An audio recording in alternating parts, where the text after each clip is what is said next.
After Musk's announcement that he'll be suspending accounts that pretend to be someone else, users began using his name. Is he starting to ban these users? Many people have tried and failed to figure out Twitter while Elon Musk has been in charge, but there's just one number that can describe his goals. What is that? Are you curious? Let's find out everything you need to know about this with us in today's video. Firstly, how does Twitter deal with users who impersonate others? After engaging in a fight with individuals who pretend to be him on Twitter, Elon Musk has suspended the account of a comedian from the United States. The new owner of Twitter has announced an immediate ban on accounts that claim to be someone other than themselves without marking them as parodies. For example, Kathy Griffin, a comedian, had altered her account name to be similar to that of Tesla's chief executive Elon Musk. As a result of this decision, the account that she had been using under the name Elon Musk was deleted. Musk stated in a tweet that any Twitter handle engaged in impersonation without explicitly indicating parody would be permanently suspended. He went on to say that there would be no warning given before suspensions were handed out, and that any change to a person's name would result in that person losing their blue tick, which serves as verification of who they are. Under Musk's identity, Griffin had tweeted about the upcoming midterm elections in the United States. One of those tweets read, quote, "After much lively discussion with the girls in my life, I've concluded that voting blue for their candidate of choice is the only fair thing. They're also hot women, by the way. Hashtag vote blue to protect women." Musk announced the suspension of Griffin's account in a tweet. It said she had been deleted for impersonating a comedian. Still, she had the option to buy back her account for $8. Up next, why should you be concerned if you have a blue tick? Musk stated that compliance with the parody rule would be a prerequisite for joining Blue, the redesigned subscription service offered by the platform. Users who subscribe to the service every month and pay the additional $7.99 will be able to submit videos that are longer in length and will be subject to 50% fewer advertisements. In addition, several user profiles that have been renamed to Elon Musk or close variants of his name were deactivated or placed behind a warning banner on last week's Sunday evening. Among those accounts were those belonging to Griffin and the Australian satirical website The Chaser. Quote, "I'm assuming that not all of the content moderators were terminated." After the event, Griffin made a lighthearted comment on the alternative social media platform Mastodon, where she had created an account the previous week. When one user gave his verified account the name Elon Musk parody, he was immediately locked out until he gave its original name. Furthermore, several users were banned despite marking their new accounts as parodies of the company's owner, despite Musk's assurance that users would be allowed to parody other identities if they were identified as such, which is a paraphrase of Twitter's existing policy. So exactly what is holding back Twitter's new verification process? According to a report published by the New York Times last Sunday, Twitter has decided to postpone the rollout of its new verification process until the midterm elections that will take place on Tuesday. This decision was reportedly made due to the concerns that fake verified accounts could appear online posing as Joe Biden, politicians, or news organizations. The article published by the New York Times included a remark from an internal message sent by a Twitter worker who questioned why the firm was, quote, "making such a dangerous change before elections, which has the potential to cause election meddling." According to Twitter employee Esther Crawford, who talked with the Associated Press, quote, "The feature is coming shortly, but it's not been deployed yet. Keep watching along closely. We're about to fill you in on everything you need to know from the new blue checkmark policy, Musk's reasoning for it, and more." What are your initial thoughts on having to pay $8 a month to keep your checkmark?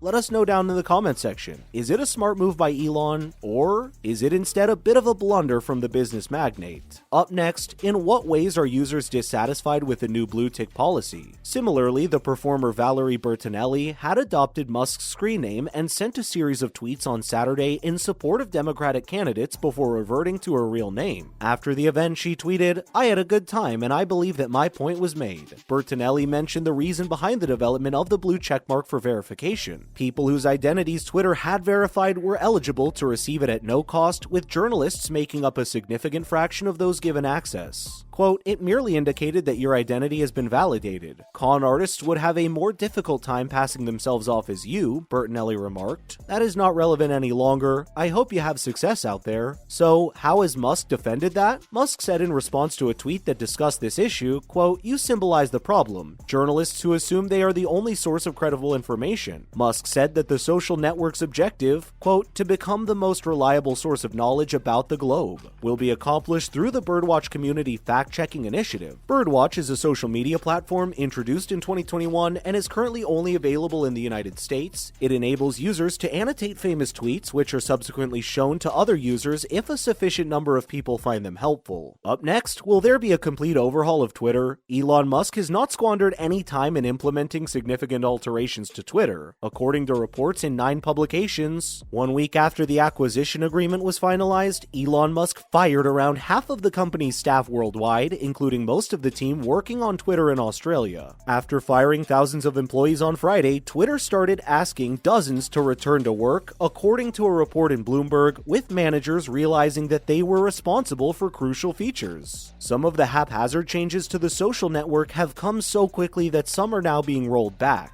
So, how exactly will it evolve? An infinite number of attempts have been made to decode Muskology, which is told through the tweets of a mercurial billionaire who talks about nebulous free speech platitudes. Even before Musk was formally given the keys to the network, some users rushed to the platform in anticipation of the new government, while others deserted the platform. The spending plans of significant marketers have been temporarily put on hold while they observe how the platform evolves. Because of his history of making exaggerated claims, making about faces, and contradicting himself, it is difficult to anticipate what he will do next, let alone formulate an ideology that makes sense. One specific number, $1 billion, is essential to grasping how Musk envisions Twitter evolving in the future. According to reports, that is the sum that has to be found by Twitter to pay the annual interest on the loans Elon Musk took out to buy the firm. Throughout its history, Twitter has never generated a significant amount of revenue. In the 10 years that the business has been operational, only 2 years have resulted in a moderate profit. So now, in addition to the operational expenditures, Musk is responsible for coming up with $1 billion to pay the $13 billion